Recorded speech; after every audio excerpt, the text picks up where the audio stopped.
কেইটামান মানি ল'ব নোৱাৰা সত্য যি আমাৰ জীৱনৰ প্ৰতিটো খোজতে দেখা পাওঁ। আপুনি মই বেয়া পালেও এনেবোৰ কথাই সদায় আমাৰ জীৱনত ঘটি থাকে। গতিকে জানো আহক জীৱনৰ কেইটামান নিৰ্ঘাত সত্যৰ বিষয়ে। নিজৰ ভুলৰ বাহিৰে মানুহে পৃথিৱীত সকলো বস্তুৱেই বিচাৰি পায়।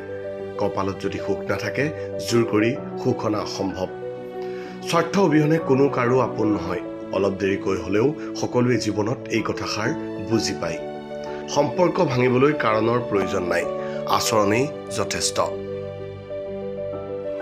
জীৱনটো পাৰ কৰা কেতিয়াও সহজ নহয়, ইয়াক সহজ কৰি ল'বলগীয়া হয়। কিছু এলাগি কৰি আৰু কিছু সহ্য কৰি। দুখ অচিনাকি মানুহে নিদিয়ে, দুখ দিয়ে সদায় নিজৰ আপোন মানুহবোৰে।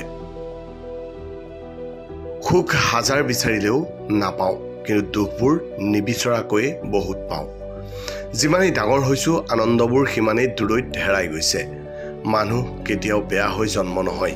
এই পৃথিৱীখনে মানুহক বেয়া হ'বলৈ বাধ্য কৰে। হেৰাই যোৱাজন ঘূৰি আহিব পাৰে, কিন্তু সলনি হৈ যোৱাজন কেতিয়াও ঘূৰি নাহে।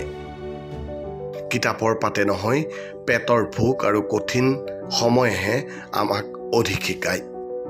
জীৱনত অহা বেছিভাগ মানুহেই অস্থায়ী।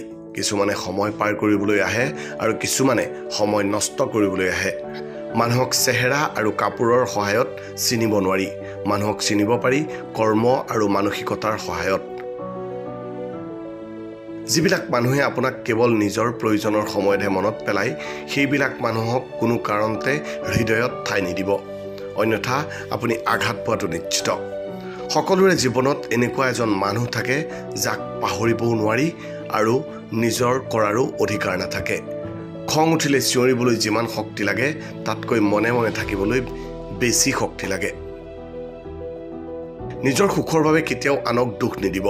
দুখৰ অভাৱ নাই বাবেই সুখৰ দাম বেছি মায়াৰ বজাৰত। দুখবোৰ পাহৰা একমাত্ৰ উপায় ব্যস্ত থাকিব লাগিব। সপোন প্ৰত্যেকে দেখে, কিন্তু সপোনবোৰ পূৰণ কৰাৰ ভাগ্য প্ৰত্যেকৰ নাথাকে।